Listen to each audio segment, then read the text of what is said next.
కానీ music sense ఎక్కడి నుంచి వచ్చింది మీకు?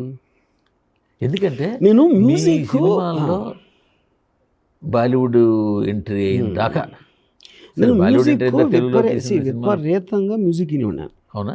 ఆడి బర్మన్ టైం నుంచి ఇళయరాజా అవ్వచ్చు, నా టోటల్ గ్రోయింగ్ ఇయర్స్లో మ్యూజిక్ చాలా పెద్ద, including foreign films sound tracks, John Williams, Jerry Goldsmith, Alan Silvestri, వీళ్ళ ట్రాక్స్ అని నేను. సో అది నా బేసిక్ సెన్సిబిలిటీ ఆఫ్ మ్యూజిక్ అనేదంతా అక్కడి నుంచి వచ్చింది.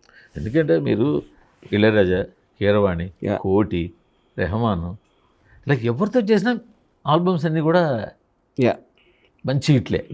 ఈవెన్ గాయం కదా మన అంతంలో కూడా అవును, మీరు ఎవరితో చేసినా కూడా అన్నీ మీ ఆల్బమ్స్ అన్నీ మ్యూజిక్ హిట్లే ఆల్బమ్స్. అవన్నీ ఇప్పుడు ఏదో ఒక సినిమా అంటే పోనీ మ్యూజిక్ డైరెక్టర్ వల్ల అవ్వచ్చు, మీరు ఇచ్చిన ఇన్పుట్స్ వల్ల అవ్వచ్చు.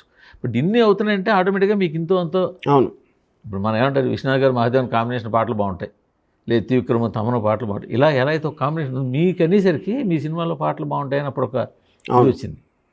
సో గోవిందా గోవిందాలో పాటలు కావచ్చు, క్షణక్షణలో పాటలు కావచ్చు, అంతం, గాయం, ఇవన్నిట్లో కూడా. ప్లస్ హిందీకి వెళ్ళిందా హిందీలో కూడా రంగీలు అవన్నీ కూడా మరి ఇంకా షార్ట్ వర్షన్. అయితే అప్పుడు అనిపింది నాకు ఎక్కడ మీకు మ్యూజిక్ సెన్స్ ఎలాగ ఎక్కడ స్టార్ట్ అయిందా అని. టేస్ట్ అండి అంతే. అంటే నా కైండ్ ఆఫ్ మ్యూజిక్ అక్కడ కూడా రెఫరెన్స్ లేని ఇచ్చేవారా మ్యూజిక్ డైరెక్టర్లకి? ఇళయరాజా గారికి ఇవ్వాలి. ఇళయరాజా గారు తప్పిస్తే మిగతా అందరికీ రెఫరెన్స్. కీరవాణి గారికి కానీ ఎంతో కొంత.